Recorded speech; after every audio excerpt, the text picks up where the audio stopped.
Vision allows a leader to clearly paint a picture of the future that inspires people and emboldens them to rise above fear, cynicism, and doubt.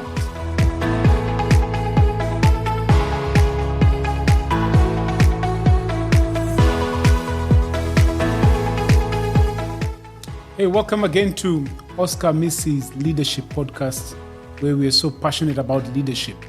We equip leaders with practical, high-capacity tools to drive social transformation. Every week we drop content on our YouTube channel. I'll encourage you to not just like it, but share it with your friends, those who are on a leadership journey like you are. And if you want more content, I'll challenge you to visit Amazon and pick out my latest book, Seed It Out, How Great Leaders Become Great Leader Makers. That will be a good decision you'll make, an investment for your leadership journey. We've been looking practically at leadership for the last couple of weeks, and we spent some time looking at servanthood as a model of leadership that is so counterculture, but yet with more results, more effective, more impactful, that would cause you to influence the people that you're leading in a way that you've never done before, if you are just to embrace the servanthood model of leadership. We want to switch gears this week and look at one key thing that is so important for any effective leader. Any great leader needs this skill. I want us to look at vision and visioning and why it is important. Vision and visioning, the benefits of it, and why vision and visioning is the greatest skill or the greatest tool that any leader should ever have. If you don't have it, then you will not be as impactful as you're supposed to be. You will be groping in darkness. What is envisioning? What is envisioning? I call envisioning the height of effective leadership. If you can't have a vision and you can't be able to envision the teams that you're leading, then you'll be short in terms of stature when it comes to leadership. But if you're able to envision that team that you're leading, then you'll be able to embrace what I call the height of effective leadership. This is how I define envisioning. Envisioning is the ability to passionately and clearly communicate your vision to those that you lead so convincingly that they buy into it and make it their own. Envisioning is the ability to passionately and clearly communicate your vision to those that you lead so convincingly that they buy into it and they make it their own. This is the essence of leadership. The essence of leadership is the ability to create vision, inspiration, momentum in a group of people. Without it, you're not leading. Without it, you won't be effective. And how does this start? It starts with a picture or an imagination of what the future could be, the possibilities that are there in the future, and then be able to clearly pass it and communicate it to those that you lead, that this is what I see we can become. This is what I see the future becoming. This is what it could be. This is where we are at, but this is what the future could hold for us, and be able to clearly communicate it to the people. You're able to clearly to the people that they are able to buy it. They get to a point where they move from the state of, I have to work for you,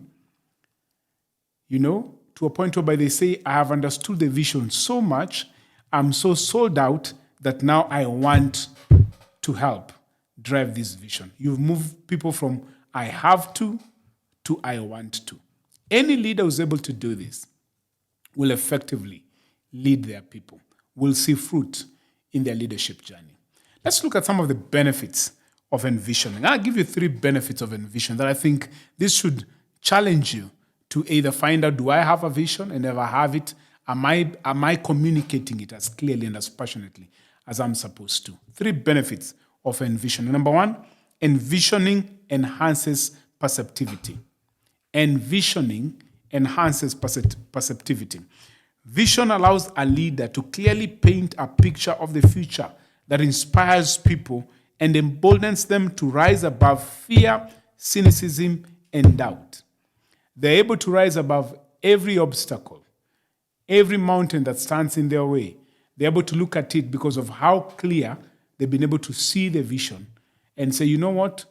We can surmount any mountain. We can walk through any valley until we see this.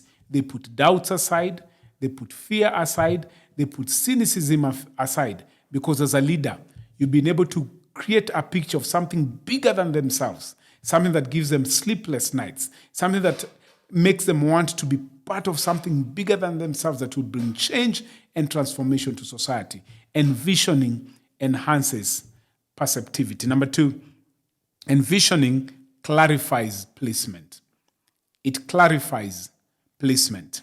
You see, a clear and clearly communicated vision helps people to know where they should be placed in the organization, where they can add the most value. A clear and clearly communicated vision helps people to identify, this is where I'm aligned to. This is where I should be placed, and I'll be able to add the most value to this organization as it pursues this vision. In other words, envisioning helps in bringing alignment in an organization. We have so many people who are square pegs in a round hole. And some of them, it could be because they've never understood the vision. And the reason why they've never understood the vision is because maybe their leaders have never clearly communicated that vision. You see, when you clearly communicate that vision, your people are able to find out, is this where I can serve better? Is this where I feel like I'm a fish in water? I don't want to be a square peg in a round hole. I want to be in a place where I'm finding fulfillment, I'm fitting in, my gifts and talents are being utilized, other than being in a space where I'm struggling and wondering what am I doing here. It enhances placement. When you encounter some problems and challenges with people that you're looking at and you're like, these people are misplaced in the organization, maybe you need to ask yourself, is the vision clear? And have I clearly communicated it to the people? And are the people aligned to the vision that I'm talking about? That's number 2. Number 3, envisioning strengthens purpose. It strengthens purpose. You see, when envisioning is done properly, people find meaning in the future. They do. They also get to understand their role in the bigger picture of the organization, which helps them to appreciate that they are an important link between the present reality and what could be in the future. You want to move your people from just thinking, I'm a volunteer, I'm a worker, to a sense of ownership. Where they don't say, this is where I work, they start saying, this is my organization, irrespective of their position in the organization. Why? Because it has strengthened their purpose. The fact that you clearly envisioned them, clearly communicated the vision of where you are at, where the organization is going, and their place in that organization, their purpose in the organization is strengthened. They own the organization. They start treating it as shareholders, owners, not just volunteers. They're not just in there, let me put it this way, they're not just in there for the paycheck at the end of the month. They know I'm here for more than just the paycheck. So number 1, it enhances perceptivity, it clarifies placement, and lastly on that score, it enhances purpose. Purpose. It strengthens purpose. Let me give you a small contrast of the difference between a leader who's visionary and a leader who's non-visionary. Let me give you a few characteristics of a leader who's a visionary leader, and the difference and the damage sometimes leaders who are not visionary can cause. 1, a visionary leader creates clarity and conciseness. People are not groping in darkness. People know where they're going. People know the route they're supposed to take. They're not groping in darkness. They create clarity and conciseness. But an unvisionary leader creates confusion and frustration. People don't know what's going to happen tomorrow. Work is not predictable. So there's a lot of frustration because they're always moving pieces every other day. Goalposts are being shifted week in, week out. Why? Because the leader is not visionary. 2, a visionary leader creates stability among them. The fact that they know the vision, they know the destination, and they know what vehicle they are using or the mission they're using to get to that destination, and they know their place in the vision, man, it gives them stability. Those who are led become stable. Tomorrow is predictable. All things being equal, the next month, the next year, the years they'll be in that organization are predictable.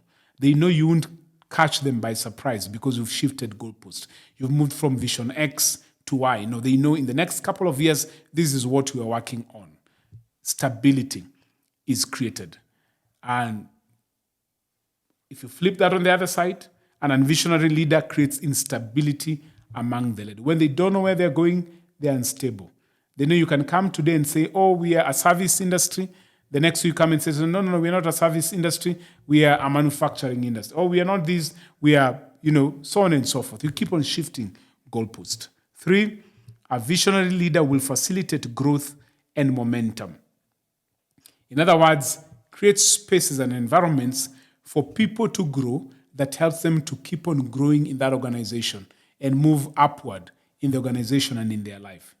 But the opposite of a visionary leader is that they will create frustration and stagnation. People don't move.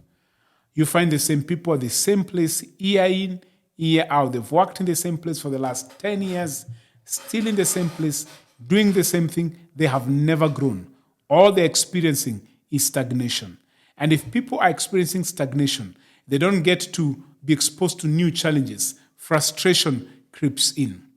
And then lastly, a visionary leader intentionally creates a healthy culture. They know the destination. They know their role in getting to that destination. They know the role of their team players. Everything is clear. The environment is healthy. People are not backstabbing each other. People are not competing for air to breathe. People are not competing for space. They know their role in the organization. On the flip side, an unvisionary leader creates a toxic culture. When people don't know their role, people don't know where they are going, people don't know what's their space in that organization, they'll start pulling each other down. They start backbiting and backstabbing each other. And all of a sudden, the environment is so toxic. People are competing not to make the organization better, but to find their space because there's no predictability, there's no clarity. That's what happens when a leader is not visionary. And I want to call you and ask you, would you just take a step back and ask yourself, what's the vision of my organization if I'm a leader? And am I successfully and clearly envisioning the people in that organization? I mean, if I were not there, if somebody just picked them on the streets and asked them, what's the vision of this organization? Where does this organization want to be in the next 5 to 10 years? Would they be able to clearly communicate it?